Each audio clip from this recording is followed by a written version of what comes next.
Doctor Sanjay, ये बताइए, एक तरफ अल्लाह वरू, दूसरी तरफ मुकेश सहनी, मतलब दोनों बड़े इंपॉर्टेंट लग रहे हैं आरजेडी को, ये दिखाई पड़ रहा है। पर मुकेश सहनी महागठबंधन में बने रहेंगे, इसको लेकर के तो आरजेडी के नेता ही दबी जुबान में आप बात करिए, वो कहते हैं नहीं नहीं उनकी बात उधर हो रही है, वो कभी भी हमें छोड़ के जा सकते हैं। थोड़ा खराब डील भी होगा तो वो एनडीए पहले प्रीफर करेंगे, बाद में हम लोग को करेंगे।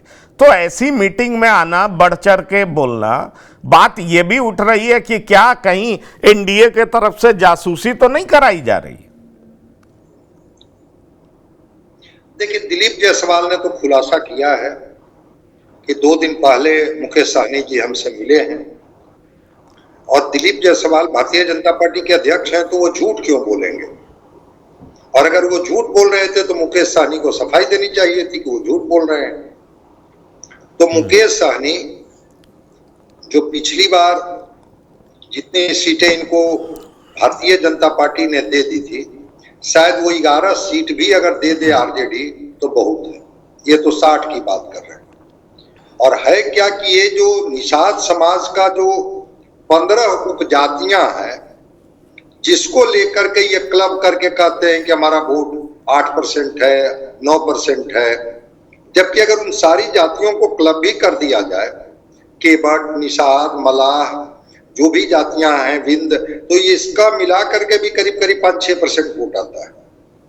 तो मुकेश सहनी जी इसलिए बढ़ चढ़ के बोल रहे हैं कि जिस तरफ भी बात बन जाए, अगर एक तरफ हार्ड बार्गेनिंग करेंगे तो कहेंगे कि भाई इतनी सीट तो वहां मिल ही रही थी हमको, हम तो वहां से छोड़ के आपके पास आए हैं, इतनी ही सीटों के लिए थोड़े आए हैं, आप उनसे अधिक दीजिएगा तब तो हम आपके पास आएंगे। तो मुकेश सहनी जी बहुत ही हार्ड बार्गेनिंग करेंगे, और आरजेडी इसको खूब समझती है, इसलिए आरजेडी बहुत भाव मुकेश सहनी जी को नहीं देगी। वो तेजस्वी जी को मुख्यमंत्री बना दें, तेजस्वी जी को जितना ऊंचाई पर अभी रख दें, अभी तो अपने को डिप्टी सीएम और तेजस्वी जी के बगल वाली सीट पर ही अपने को अधिकृत मानते हैं कि उसके लिए सबसे अधिकृत और उपयुक्त व्यक्ति हम ही हैं। लेकिन मैं मानता हूं कि सारा खेल निर्भर करता है कांग्रेस पर। कांग्रेस अगर कंफर्टेबल तरीके से अलायंस में गई तो बात बनेगी, अगर नहीं कंफर्टेबल अलायंस में गई तो शायद बात कुछ और हो जाएगी। अब उसमें उसका मौके का फायदा उठा ले मुकेश सहनी, उस मौके का फायदा बसपा उठा ले, उस मौके का फायदा कोई और अलायंस उठा ले, वो अलग बात है। लेकिन कांग्रेस एडमेंट है कि किसी भी कीमत पर हम बैसाखी पर अब सवार नहीं होंगे, बैसाखी लेके अब हम आरजेडी का नहीं चलेंगे। और यही अल्लाह बरू आकर के जो सदाकत आश्रम में जो इनके कार्यकर्ता और जो बुजुर्ग नेता जो अपने को छत्रप कहते हैं, उनको उन्होंने कहा कि आप इतने ही ताकतवर हैं तो पटना में बैठ के क्या करते हैं, क्षेत्र में जाइए और जा करके जरा हमको बताइए कि आपकी ताकत क्या है, हम आएंगे आपके क्षेत्र में। किस दिन आप बुला रहे हैं? जिस दिन आप बुलाइएगा हम आएंगे, आपकी ताकत देख लेंगे। तो कृष्णा अल्लाह बरू आने के बाद 2 चीजें हुई। एक तो कि कांग्रेस अपने पैरों पर खड़ा होने के लिए मेंटली तैयार हो गई है, जिससे राहुल गांधी भी कन्विंस है।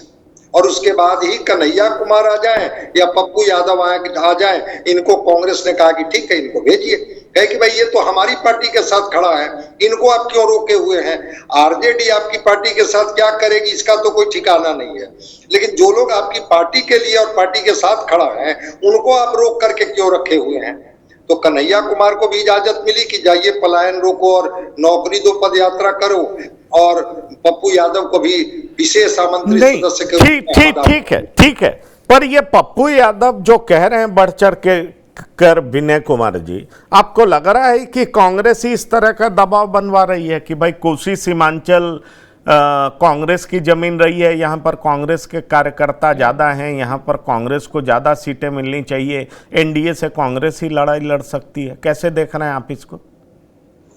देखिए, मामला ये है कि जो पिछला चुनाव को अगर आप आधार मानिएगा, चाहे या तो आप लोकसभा चुनाव को आधार मानिए या विधानसभा चुनाव को आधार मानिए, किसी चुनाव को आधार मान के आप विश्लेषण कर सकते हैं। तो पिछले लोकसभा चुनाव को अगर आप देखते हैं तो सबसे बड़ी बात है, पिछले लोकसभा चुनाव में मेरी आवाज आ रही है आपको? जी जी आ रही है, बोलिए। तो पिछले लोकसभा चुनाव में अगर आप देखते हैं तो उस इलाके की 3 सीटों पर कांग्रेस को सफलता मिली, इंक्लूडिंग पप्पू यादव, कटिहार, किशनगंज और पूर्णिया। और आप कह सकते हैं कि इन सीटों पर सफलता के कारण कांग्रेस का उत्साह उस इलाके में बढ़ा है, कांग्रेस के कार्यकर्ताओं का मनोबल बढ़ा है। तो इसलिए, और अररिया की सीट तो आरजेडी भी सफल नहीं हो पाई, अररिया आरजेडी लड़ी थी तो वो आरजेडी नहीं निकाल पाई। तो मेरा मानना यह है कि उस इलाके में कांग्रेस पार्टी चाहेगी कि ज्यादा से ज्यादा सीटें हमको मिले। और पिछले बार भी 2019 के लोकसभा चुनाव में भी किशनगंज से कांग्रेस के उम्मीदवार जीतने में कामयाब हुए थे। तो कांग्रेस का उधर जनाधार है।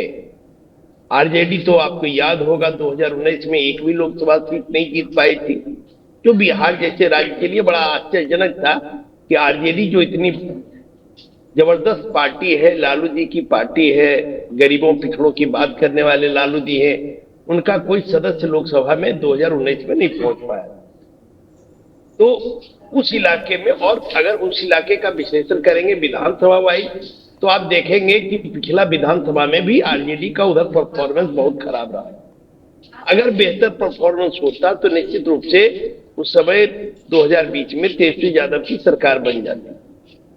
लेकिन परफॉर्मेंस खराब होने के कारण कोसी का इलाका, सहरसा, खगड़िया और मधुबनी वगैरह के इलाके में जदयू और बीजेपी बहुत बेहतर परफॉर्मेंस किया। दोनों ने गठबंधन के तहत तो सरकार बन गई नीतीश कुमार की। तो कुल मिलाकर अगर स्ट्रेटेजी के अनुसार देखेंगे तो पप्पू यादव सही बात कह रहे हैं, लेकिन अब आरजेडी कितना उनके बात को तवज्जो देती है, क्योंकि इस गठबंधन में आरजेडी ड्राइविंग सीट पर बैठी हुई है। आरजेडी पार्टी जो है ड्राइविंग सीट पर है। और जो दिल्ली में बैठक हुई, इस बैठक में ये तय हुआ कि कोई मुख्यमंत्री के नाम पर कोई कांग्रेस का लोग कोई बात नहीं कर सकता है। एक तरह से उनके मुंह पर ताला लगा दिया गया कि मुख्यमंत्री के नाम पर कोई कांग्रेस का प्रवक्ता कोई बयान नहीं दे सकता है। ये उस बैठक में तय हुई। कांग्रेस के एक बड़े नेता ने मुझे व्यक्तिगत रूप से इसकी जानकारी दी कि हम लोगों के मुंह पर ताला लगा दिया गया है।